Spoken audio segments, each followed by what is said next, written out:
Welcome everyone.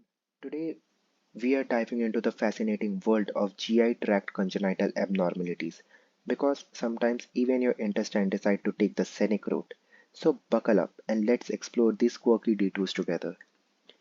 We will study the congenital abnormalities in the following part. These are atresia, fistula and duplication, diaphragmatic hernia, omphalocele and gastroschisis, ectopia, Meckel's diverticulum, pyloric stenosis and Hirschsprung disease. Now, our first topic is atresia, fistula, and duplication. Atresia in simple word means abnormal narrowing, and fistula in simple word means abnormal passage. Now, atresia, fistula, and duplication may occur in any part of GI tract. When present within the esophagus, they are discovered shortly after birth, usually due to regurgitation during feeding. In atresia of esophagus, the esophagus does not develop properly, leaving a non-canalized cord. This is mechanical obstruction. In Hirschsprung disease, we will see functional obstruction. In atresia, here is mechanical obstruction. Now, this obstruction is most common near the trachea bifurcation.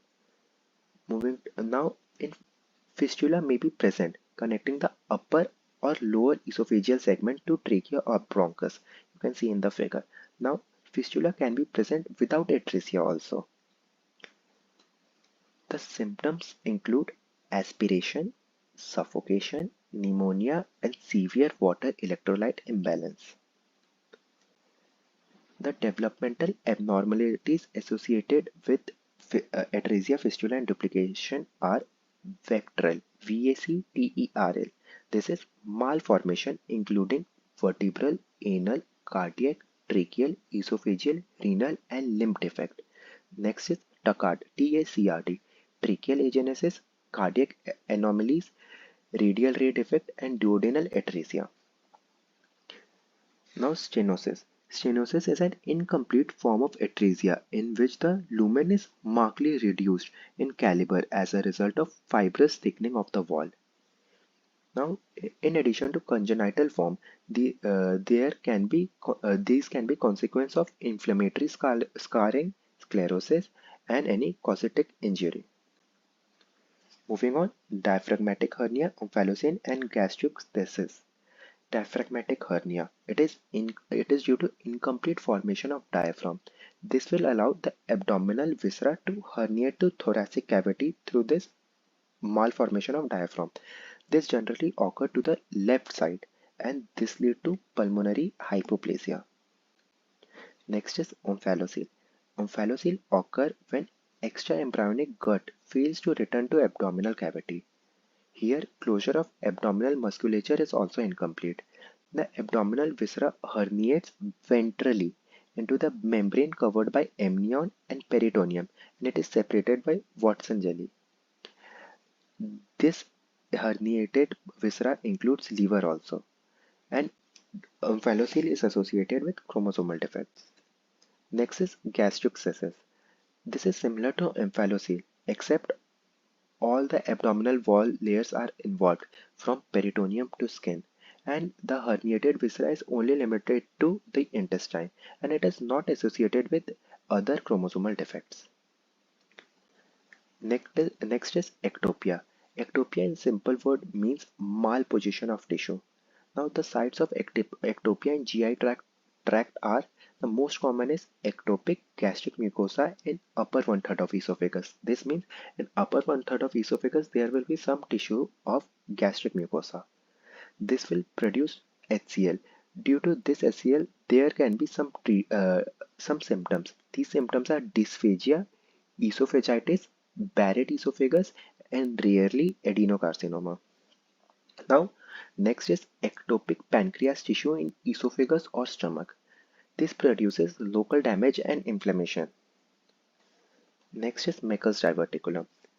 A true diverticulum is a blind outpouching of the alimentary tract that communicates with the lumen and includes all three layers of the bowel wall. Meckel's diverticulum occurs in the ileum and it is due to failure of involution of Wittlein duct.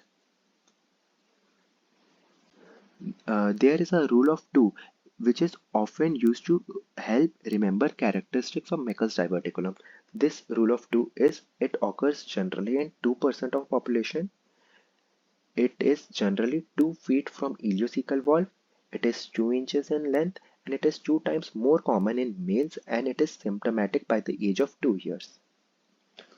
Next is pyloric stenosis. Pyloric stenosis can be congenital or acquired. Let's talk about the most common congenital form of pyloric stenosis. It is congenital hypertrophic pyloric stenosis. The incidents are more common in monozygotic twins and less in dizygotic twins. And if the person is suffering from Turner syndrome or trisomy of chromosome 18, the chance of pyloric stenosis will increase. Now, the cause of pyloric stenosis is unknown, but erythromycin or azithromycin exposure early orally or via mother's milk in first 2 weeks can lead to this disease. Now, the symptoms of pyloric stenosis are regurgitation, projectile non-bilous vomiting after feeding, frequent demand of refeeding. During the physical examination of pyloric stenosis, we will find firm ovoid 1 to 2 centimeter abdominal mass, abnormal left to right hyperperistalsis just before vomiting. And to diagnose this, we have to use ultrasonography. Now we have talked about the congenital form. Now let's see how acquired pyloric stenosis occur. This occurs due to anadrol gastritis or peptic ulcer. Now our last topic is Hirschsprung disease. Hirschsprung disease is also known as congenital aganglionic megacolon. It causes functional obstruction of the colon due to failure of ganglion cell to migrate to the wall of colon resulting from mutation in receptor tyrosine kinase. In the diagram in the right side you can see there is a non-ganglionic cell area affected by Hirschsprung. This is in the last part, in the rectosigmoid part, and proximal to there is a dilatation. This dilatation is called megacolon. Now, what is pathogenesis of Hirschsprung disease? The enteric neural plexus, which develops from neural crest cells, migrate into the gut during embryogenesis.